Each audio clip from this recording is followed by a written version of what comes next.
That's great. We're moving from politics to sustainable development. Madam President, thank you so much for taking time out from your busy schedule to talk to us about your goals and plans here in Moscow and in general, the goals that Tanzania has when it comes to its partnership with Russia. Thank you very much. Maybe first I should say this is a historic moment. And I'm very thankful to President Putin for giving me an invitation. Talking of Tanzania, it's a country with plenty of opportunities and a great potential for trade and investment. So we're going to explain to the world what about Tanzania, what we have to offer to the world, from natural resources, agriculture, opportunities in health sector, opportunities in data science, many areas. And this also comes at a time when Russia has hosted several high-level meetings with its African partners. How do you think Tanzania fits into that? You said you're looking to develop business opportunities for your country, of course. Generally, let me say that Tanzania and Russia, we have a very long-standing history. Russia's nation, which recognized Tanzania as a nation just 2 days after our independence. So we have been having an excellent relation for 65 years now. And it started as political relation. Then we went up to aid, assisting one another in various sectors. But now we want to elevate it into the strategic, sustainable economic development. This is where we are heading. So Tanzania has got a place in Russia. We have a legacy, and that's a strong foundation for us to start working on. What would a strategic relationship give Tanzania with Russia? First of all, we have been able to identify areas of priority. There are areas of priority indicated in our National Development Vision of 2050, 2025, 25 years development vision.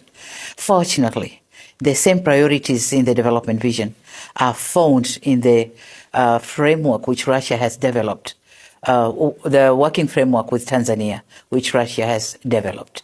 So we have identified about 6 to 9 areas, agriculture being one, mining, energy, health, education, digital transformation. This is a very important one. Exactly, because in March, there was actually an agreement that was signed to establish a Russian hub in Tanzania to promote digital and technological cooperation. Which areas in that are you focusing on exactly? We are focusing one in e-government to digitalize our government activities so that we can serve a Tanzanian wherever he or she is. He has to have access to the public service. We want to have the skilled manpower, especially we are now talking of generating, we are talking of a great project, uranium project, which in future we are expecting to generate energy from the nuclear power, which is coming from the uranium. So we want to have nuclear engineers, how to manage nuclear energy, different fields of nuclear science. We want to have those skilled manpower. But apart from them, health scientists. We need health scientists. And these are the areas we are expecting to work with Russia. So you're looking to cooperate, send people here to learn, go back, teach the local population. Yes. We also know, for example, there was also in April, the Russian Education for Africa exhibition that was held in Dar es Salaam.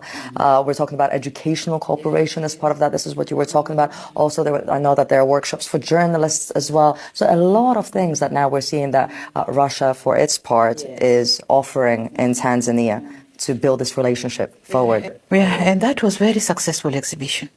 We learned a lot from Russia, and they learned from Tanzania. They learned what we have and what are the gaps. So we are now working on bridging the gaps. Tell us about what Russia can learn from Tanzania. I think this is an interesting, I'm sure. Culture. We have a rich culture. We have a rich culture, but again, Russia, Tanzania is a multidimensional nation. Tanzania has got mining, just like Russia has. But what Russia learned in Tanzania, that we lack expertise. That's a bigger lesson for them. We lack expertise, and we need to learn from Russia. We need the experience from Russia. But again, Tanzania is an agricultural country, but it's not the same way it's done in Russia. So there are gaps to be bridged. Tanzania is a touristic island. We have so many tourist attractions. The major ones and the world-renowned ones, the Mount Kilimanjaro, the rooftop of Africa, but again, Serengeti Plains and Ngorongoro Crater. These are the major ones.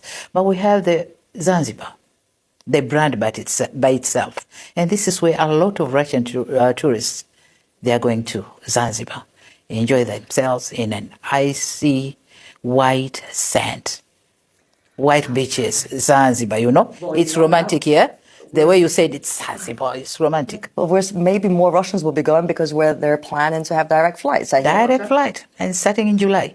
Already starting in July? It will be starting in July. Air Tanzania will be flying from Moscow to Russia, Moscow to Dar es Salaam direct.